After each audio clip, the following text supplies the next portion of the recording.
What's up, guys? Welcome to Under the Arch Sports. I'm Eric Hobbs, And I'm David Woldingen. and the number 23 Missouri Tigers have made it to the first real test of the season, or so we thought. Taking on the South Carolina Gamecocks. We're going to talk about it, but before we do, please, guys, like the video, subscribe to the YouTube channel, leave your comments on what you think is going to happen, and find us on Facebook, Instagram, X, and Spotify. David, I think you have to start with kind of what I alluded to. Missouri entered the season. This was a pivotal game, revenge game. Carolina ranked higher than Missouri. It's not coming together that way as this game has arrived. Yeah, and it was supposed to be a big test to see where Mizzou is in the SEC conference. Um, Quite honestly, after what Vandy did to South Carolina last week, it's hard to say that. However, I expect Sellers to play, even though he got knocked out early in the game, and it showed that their offense was built around him. So it might be a completely different game and it could be a dogfight because I would say South Carolina might be desperate in this one. Well, and we'll get into the line and all that as we get to predictions later on. But yeah, this was one where I think Missouri was like, well, I think we can get them. It's a good rivalry. Games tend to be close most of the time. We get them at home, that sort of thing. And it shifted to where now it would feel like an upset if Carolina were to win the game. And that's just because, let's be blunt, they have not been impressive in their first three games. Um, they have five touchdowns on the season offensively. That's it. They've played Virginia Tech, who's just horrible. They played South Carolina State FCS, and they played Vandy. Five touchdowns total offensively. That's woof. Yeah, when your special teams is scoring more than your offenses, you got problems. Yeah, and we'll talk about Vakari Swain in a minute here. Um, I'm with you. If you missed it, Gamecocks quarterback Lenoris Sellers left the Vandy game in the second quarter. They took his helmet. All signs suggested concussion protocol or something of that nature.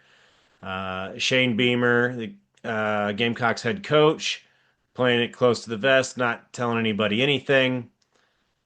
So we're all assuming concussion protocol or he has a concussion. He Beamer said that he was optimistic that Sellers would play. I think everybody's expecting that Sellers will play. I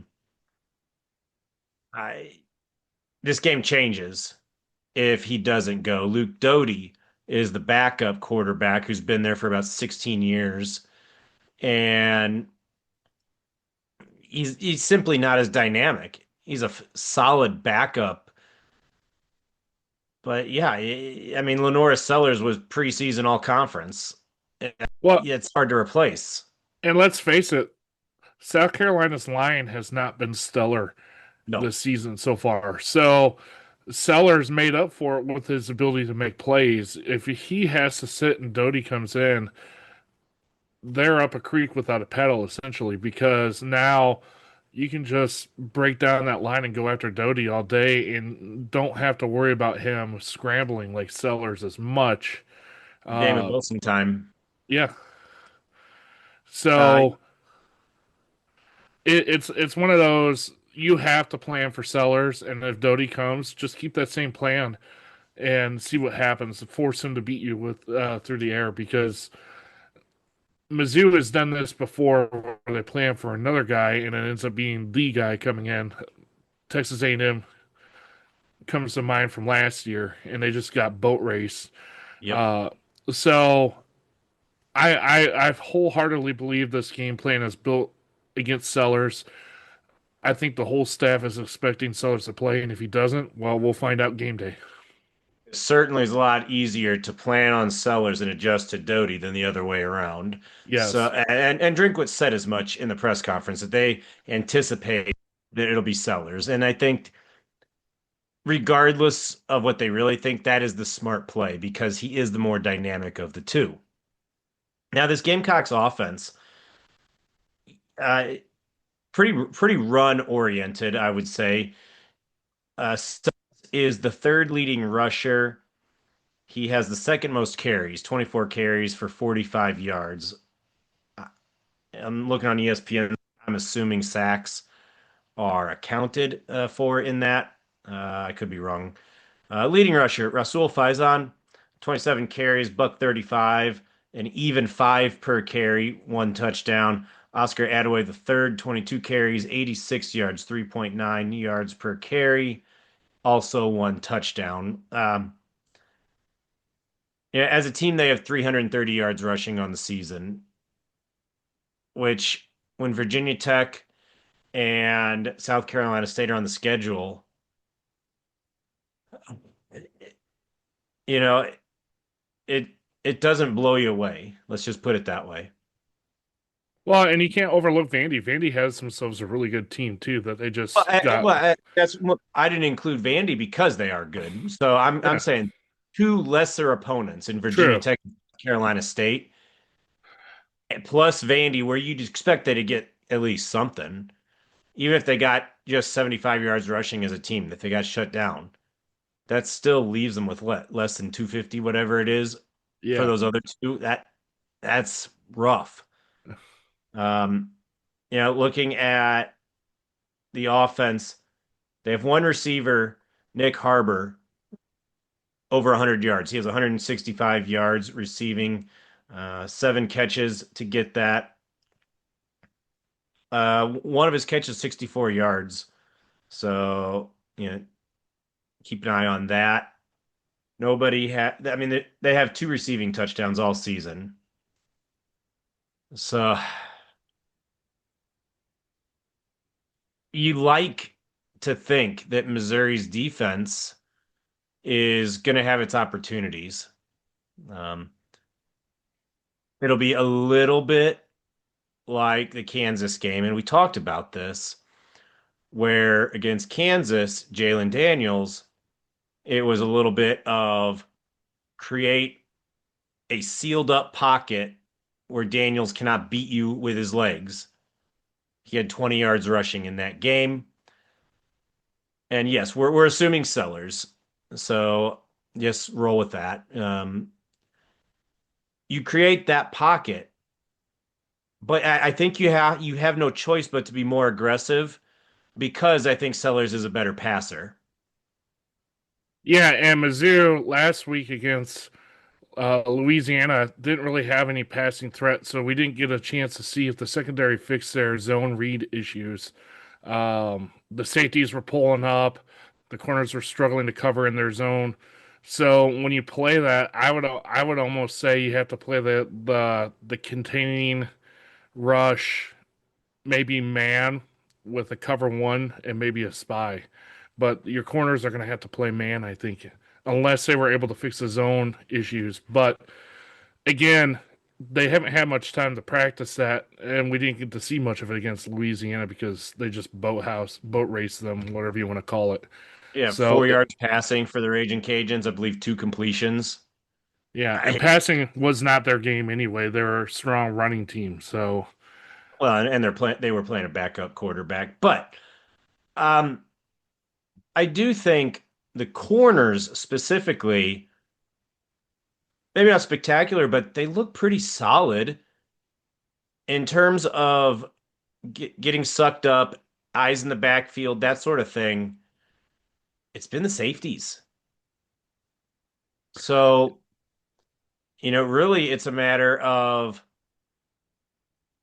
is are is Lenora Sellers going to scramble and then Marvin Burks gets just turns himself into a heat-seeking missile, convinced he's going to run, and Sellers pulls up before he crosses the line of scrimmage and throws one over the top to a tight end or something. Yeah. That's what I think the Missouri safeties, even Catalan, uh, what they need to really focus on is just saying, you know what? I'll give up 6 yards to Sellers if he can't throw a home run ball to someone streaking down the middle of the field. That's Well, where that's Carolina is a might be able to really kind of may have some explosive plays for really the first time all season. and that's where you're going to have to trust your D line and your linebackers to contain Sellers enough and a run game enough to be able to just keep the home run ball from hitting. You just have to stay home. Yeah. Now on the flip side, David, this offense, whew, for Missouri, oh boy, Ahmad Hardy is just impressing more and more every week. He is second in the country in rushing, 462 yards rushing already. He's got 5 touchdowns coming off a huge game. I I don't know why SEC gave Offensive Player of the Week to Gunnar Stockton just because at Tennessee is a big win, not because of his individual performance. He didn't do better than 22 carries, 250, and 3 touchdowns. Um, Well, and I would say hats off to the line, but if you look at his running style, I think he was carrying guys half of those yards. oh, on that, but Like, the line was doing well. yeah, I'm not knocking the line at all. Their run, Yeah, their run game was phenomenal, actually. And I believe Caden Green had the highest rated run protection going on there too. But like just and Roberts is the same. Just the after contact yards that these two running backs get is just filthy. and let's not forget Marquise Davis, first extended time of his career, the freshman, north of 100 yards, got himself his first touchdown. So it's it's it's just an embarrassment of riches in the backfield for Missouri these days, and that's before you even consider Pribula's mobility. I And do think. Oh, go ahead.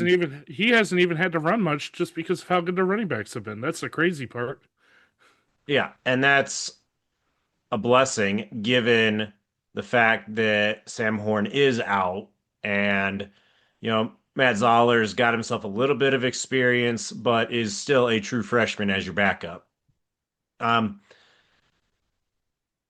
I think it was good, shifting gears a little bit here, that Bo Pribula had his first little bit of adversity in the game last week against the Raging Cajuns.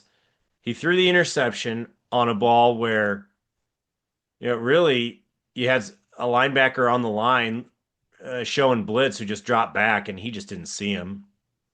And then also, the first time you've really seen him just blow a throw. Brett Norfleet, the tight end, was wide open in the end zone, and he'd have to be taller than Shaq to catch it. So I think it's good to have a couple of throws like that to where it's almost like you don't want to be waiting on that first mistake to happen in a huge moment. Now he's had that happen. He's thrown a pick that led to points, and you coach yourself up and move on. I'm glad that Well, happened to already. build on what you're saying right there, Louisiana showed a couple of pass protection weaknesses on Yeah, Mizzou's line. And some of that was they're lining up five guys on the lineman and bringing a corner or a linebacker blitz. I believe there was one right up the middle that was untouched. That it was again sort of miscommunication. So because when you have a hat on hat, you're supposed to go from inside out. Well, that didn't yeah. happen, and they had a guy run right up the middle. Some of that is Zollers needs to recognize when they're coming up and hit his hot route, which he did with Jamal Roberts in one of the plays, You which said brought Zollers. You mean Pravilla. probably yeah, thank you, sorry. But he hit Jamal Roberts in a hot route, which he Roberts ended up breaking for a touchdown. But Yeah. not only for Perbula, thank you for the Zollers correction, by the way. Uh, not only for him, but for the line, Louisiana brought some of those blitzes, and they were real heavy on the blitzes, which I think is a good thing because you're going to get that a lot from the SEC schools. And Yep. to be able to see it live and not just in practice allows them to shore up their communication, learn from it, and know what they need to do better next time. There were a couple of plays where he took a sack where he did have a hot route that he could have dumped off to if he would have recognized it. It was just a matter of recognizing what was coming at him. And you could say the same with the pick where the defensive back dropped back instead of came forward. He was just not reading the defense correctly. So it's just stuff they can learn and stuff they're going to be seeing for the rest of the season that thankfully Louisiana ran, so it gave them something to work on, especially with South Carolina coming in town. Yeah, and specifically Dylan Stewart. The is a menace for the Gamecocks on the season. He has 13 total tackles. He's got a pair of sacks already, and he is capable of wreaking havoc. I that's one where, we'll see if Missouri is able to really establish the ground game. I mean, he's still a solid, run defender, but he's known as a pass rusher. So, Ahmad Hardy and company getting the ground game going may be the best way to neutralize Stewart, which, it would be huge. And, this is a running attack that has now got Missouri on average possessing the ball more than 38 minutes a game. It's second in the country behind only Army. Missouri owns the ball. They hog it. And hey, a team can't score if they don't have the ball. Yeah, and it makes your defense one of the top defenses in the country too, because they don't have to defend. Well, yeah, yeah. Missouri is the only team in the FBS top five in both offense and defense, total offense, total defense. Will that last? Well, Missouri's defense just simply hasn't had to play. So I see that one being a more of a reach to last throughout the season. The offense, there's weapons all over the place. We haven't even talked about Kevin Coleman, and he's got 24 catches in 3 games, averaging 8 catches per game for, let's see here, he's got 258 yards on the season already. Norfleet, the Louisiana game was the first time he was not really utilized that much. But he still has 3 touchdowns already. Well, Um, and he was just used as a run blocker. well, yeah, like yeah, I'm in the receiving game. It's one of those where you may end up seeing Hardy is just gonna Hardy, but aside from that, who is the second go-to weapon, especially if it's a receiver, that makes Missouri's offense really hard to defend. Well, and with Kevin Coleman, one can't underestimate how good he's been for us, especially you can say in that Kansas game. There were five or six different receptions for third or fourth down that we targeted him on.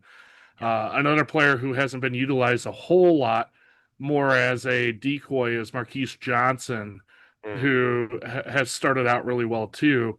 Uh, but I mean, Mizzou has a horses and wide receiver even to take the pressure off Coleman. That's the scary part. So if they get rolling running the ball, and then you try to shut that down, they can just hit you over the top with play actions or bootlegs, really anything. So it's been a real fun offense to watch just because the whole playbook is open. Yeah. Josh Manning, Donovan Olubade combined for 15 catches between the two of them. And, Olubade didn't do anything really in the Louisiana game. One of these days, you're going to look up and against some SEC defense, he's going to go for like 6, 7 catches, 120 yards with Well, and one or two touchdowns. It's you going to had Daniel, happen. you had Daniel Blood step up in the Louisiana game, make a couple real nice catches. So, I mean, they got guys everywhere that they could hit. very deep wide receiver room, which is, like I said, very fun to watch, especially when you got a quarterback who can get the ball to them. Yeah. Now, special teams, David, is something that we've talked Yeah. about more than I think we normally would, just because of Missouri's kicker situation.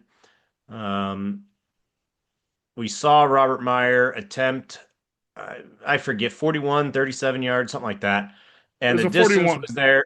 Yeah, but from the right hash, he kicked it just straight ahead. And I don't know if he just didn't think to angle it or was afraid of hooking it or if he just missed that badly and it looked like he kicked it straight. I don't know.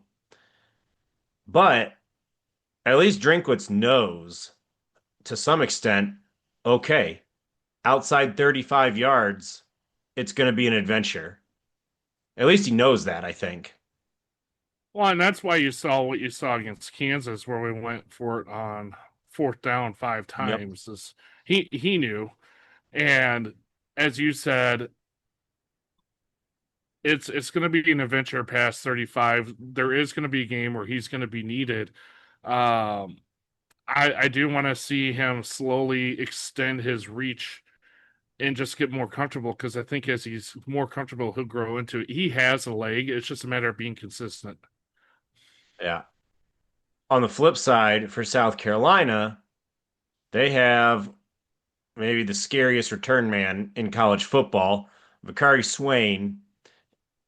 He's fielded 6 punts, 198 yards. Three of those six have gone for touchdowns. If I'm Drinkwitz, I'm telling, Wesselman, Connor Wesselman, the punter, you kick that thing, I will take a 40-yard punt and no return over a 53-yard punt that gets returned 40 yards. You know, get some hang Or time on that thing, make him fair catch it, or just or blast it in the end zone. if Mizzou can get rolling, they might not have to punt at all. What? I mean, that's ideal. But I'm telling Wesselman, under no circumstances does he catch this ball with an opportunity to run anywhere. Oh, absolutely. Can't That's do where it. you do that weird little rugby squib punt and let the ball roll so he's not tempted to pick it up. Yeah, anything to keep Swain from getting the ball. Special teams touchdowns can turn a game, especially one where Carolina is coming in desperate, looking for a reason to hope. Special teams, man, that can be huge. And it already has been. Just look at the Virginia Tech game. It was very much in doubt until Swain just went crazy. So, yeah, it's just huge for Missouri to take advantage of that. On to predictions. And well, after last week, there's only one way that we can start this segment. Just to be a little different, though, I'm going to go 52-10. So, David nailed the score. Go ahead, take your victory lap. Huzzah. Yeah, To be listen, it was fair, only I one. had 48-13, so not, 7 points off in total. Not so bad. It was We're only both one 3 game. and 0 straight up Yeah. and against the spread. So we got that going for us. Um, Look, the spread is all over the place. I saw as high as 13 and a half. I think that number was posted assuming that Sellers was not going to play, or it was just reactionary to a lot of people being down on Carolina, going from 11 to dropping all the way out of the rankings. And that's man, Well, and before that game against Vanderbilt, it was -3 to Mizzou. So yeah, it definitely wild, took a major swing. So wild. Carolina is going to be coming into this game desperate. Okay, they're going to feel like their backs are up against the wall. The reasons for that, a home loss to Vandy. You lose a game at home, you're always feeling a little bit of pressure. And this was supposed to be the year for them, right? Some people were comparing it to 2024 Missouri, where Mizzou was going all in and it blew up in their face all at once at A&M. Maybe that happened for them in the Vandy game last week. I don't know. But they didn't look impressive at all their first two games. There's some degree of parallel to it. Missouri didn't look impressive against Boston College or Vandy in those close wins last year. All that to say, they're coming in desperate. But luckily for Missouri, this is a revenge game. Heartbreaking loss last year. That final drive, those plays should be playing over and over again in the Missouri locker rooms. I don't see how Missouri loses this game. I think they are out for blood. I think they sense a Carolina team that is vulnerable. I, the line I've got is 11, and that's a pretty good number. Much more than that is too much because this is a good rivalry. These are close games for the most part. I'm going to go with Missouri to barely cover 31-19, the 31 on one chip shot of a field goal. Solid pick, solid pick. I have Mizzou winning 42-24. Some of the reasons behind that are number one, it's a night game. Number two, this offense has been humming. So if they get it going, start off quickly, they could put South Carolina away quick early, and that can get in their heads, especially after last week's game against Vanderbilt. And they can Mizzou could really just grind the ball out and play back in the early 2010s, old man football, if you will, and just grind the clock, just eat everything up. Don't let South Carolina do anything. I think they're just going to end up running away with it just because I don't think South Carolina's offense, even with Sellers, can keep up because their line isn't that great. Well, and They've it's shown, tough. It's tough if you get up a couple of scores and make Sellers one dimensional and put them yeah, in a situation where they have to throw. yeah. If you force him to throw, he's not going to be able to most likely keep up. He would have to have the game of his life, which has happened many times against Mizzou, not with Sellers, but with many other quarterbacks. So it is And possible. he's a very good thrower. It's just Yeah, he's all conference caliber because he is so dynamic with his legs as well. yeah. So it's going to be really interesting to see how it plays out. If Mizzou can get out ahead on top by not just one touchdown, but a couple of touchdowns, I think they can put this game away early and just run away with it. Just because you have the night game at home too. We didn't even really talk about that much, but it's one of the Finally sold first. out, blackout. Yeah, it's one of the first night games against SEC competition we've had in a long time. So you know the crowd's going to be ready too. Uh, Yeah, it's been as one you like said, one per year. I think someone said OU last year, Florida the year before that, and then you're going back 3 years to get to the third yeah. conference night game. And as you said, it's a revenge game from last year and a stepping stone to see how far this team can go this year. So they're going to be ready. They're going to be raring to go, and I think they're just going to take it to South Carolina. So again, my predictions 42-24. Guys, this is it. Missouri wins this game. They are 4-0 and staring at 5-0 with Bama coming to town. And then it's all in front of you if you can get this win. So, hey, we'll see what happens, guys. Yeah, until then, we'll keep you guys updated with all things Mizzou. So keep watching us here at Under the Arch Sports.